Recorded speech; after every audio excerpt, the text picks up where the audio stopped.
Did you ever ponder whether the universe is infinite, or if our existence is but a tiny speck in the grandeur of the cosmos? Such questions have been the subject of philosophical inquiry for centuries, and one of the earliest thinkers to tackle them was none other than Epicurus.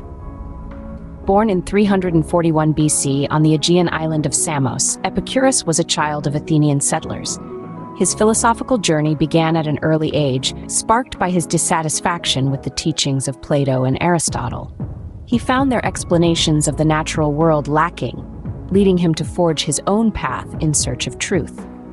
Epicurus spent his early years studying under Democritus's disciples, where he encountered atomism, a theory proposing that the universe consists of tiny, indestructible particles called atoms. This theory resonated with Epicurus, and he began to develop his own interpretation, one that would profoundly influence his views of the cosmos. In his mid-30s, Epicurus established his school, the Garden in Athens. Here, he honed his philosophies, including his vision of the universe. Contrary to the popular belief of his time, Epicurus proposed that the universe is infinite, teeming with innumerable atoms and voids.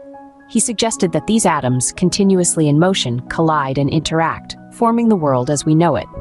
But the universe, in Epicurus' view, wasn't merely a chaotic jumble of atoms. He proposed that there exists an inherent order to this chaos. He believed in an infinite number of worlds, some like our own, others vastly different, all created and destroyed in a ceaseless cycle of creation and decay. This cosmological view, known as the principle of plenitude, is a cornerstone of Epicurean philosophy. Epicurus also challenged the prevalent belief in divine intervention in the cosmos. He argued that the gods, if they existed, were uninterested in human affairs.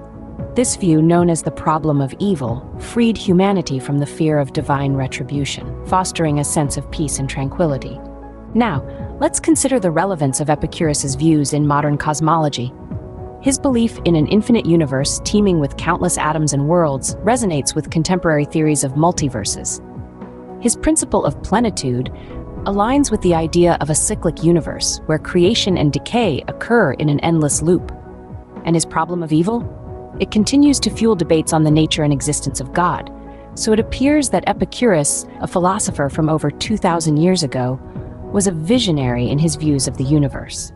His ideas, though formulated in a time vastly different from ours, continue to resonate in the cosmological discourse, reminding us of the timeless nature of philosophical inquiry.